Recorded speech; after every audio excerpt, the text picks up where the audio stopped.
Well, hey, good evening, everyone. Thanks so much for being here tonight at Connect Group. I'm so grateful for you to be here. I hope you're having a great week so far already. Now, before you go today, I want you to stop by and give your Connect Group leaders and hosts a high five or give them a hug and tell them thank you so much for what they do. It's because of their time and energy that we're able to have these groups throughout the week and be able to connect with each other outside of a Sunday morning, which is so crucial to our growth in our faith as people and as leaders in our families and in our life. So grateful for all of you. My name is Dominic Insignius. I'm the leader here at The Heart. And what we're going to do here tonight, if you've never been to a group before, I want to give you just a quick view of what it's going to look like. We're going to have a few questions that are based on the message from Sunday morning, but even if you weren't there on Sunday, or even if you don't come to church here at The Heart, you could still be a part of the conversation and be a part of these questions. We've created the questions in such a way where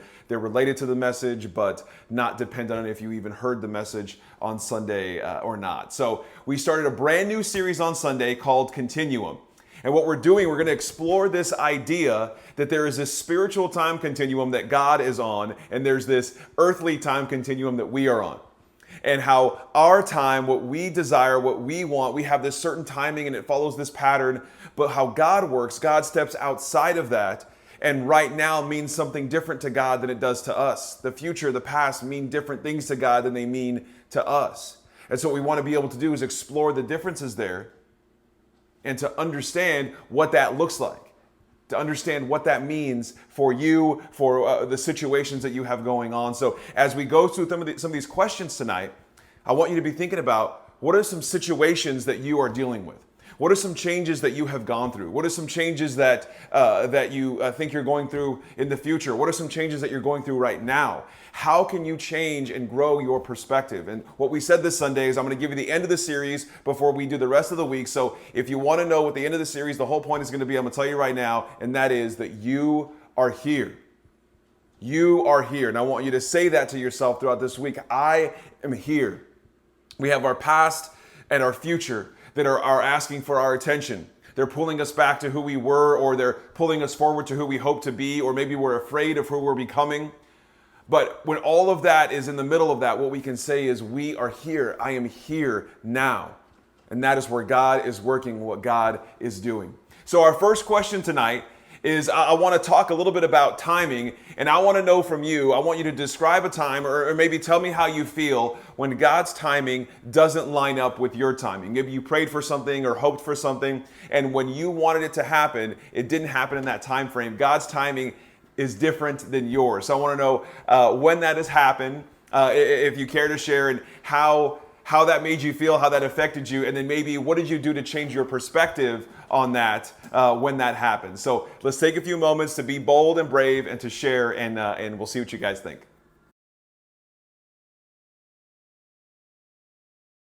All right, now for our next question tonight, I want us to be thinking about our past. And I want you to think through maybe something that has happened before in the past. And this question is going to invite you to be brave here, because what I want to know is, what is something from your past, something somebody has told you or something that happened that has maybe defined who you are today, that either you've allowed it to or is something that has affected who you are? What is something from your past that has defined who you are today? And why do you feel like it has defined that? Why do you feel like that has made an impact on who you are? So let's take a few minutes to talk through that. And again, be brave here. And if you choose to share, please do so. And if not, there is no pressure. You don't need to share if you're not comfortable. So let's take a few minutes to talk through that. All right, now one of the scriptures that we looked at on Sunday was John 11. And before this question, I would love for you to read John 11, verses 17 through 26. This is part of the story of Lazarus. And this is before Lazarus gets raised from the dead, spoiler alert. But it's before that. And I want you to read this. And when the question I have for you is this: what is Jesus trying to help Martha understand? What is Jesus trying to show her, trying to teach her through what he is saying towards the end of this collection of verses? And I want to know from you as well is, does this affect, and if so, how does it affect how you see Jesus? How does it affect how you look at Jesus and who he is, who he says he is, and why? So let's explore that a little bit together. So let's take some time to read and let's look at that.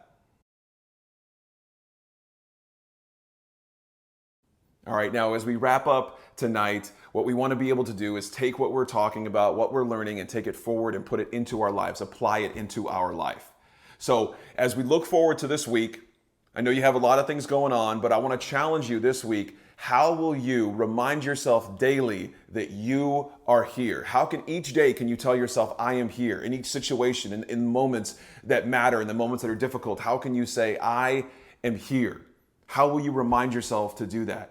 And kind of digging a little bit further into that, I want you to talk about what might stop you from doing that. What would prevent you from doing that? What are some things that you are too busy with, or you don't really agree with it, or you don't like the concept of it? What are some things that might prevent you from doing that? And what will you do in the face of those things that might stop you? So let's talk through that and see what you guys think here. This is the last question for tonight, so I'm going to leave you with that. I hope you guys have a great rest of your week. We're going to continue our series Continuum this Sunday, so it's a great opportunity to bring a friend with you. Bring a friend that maybe has never been to church. Let them know how welcoming they will feel at the Heart. You belong here. Anyone who comes to the Heart, they belong there without having to believe what we believe. We have so many fun things happening at the Heart. There's a bunch you can learn. So also check out our website with any new information that we have going on, and follow us on social media to get any updates.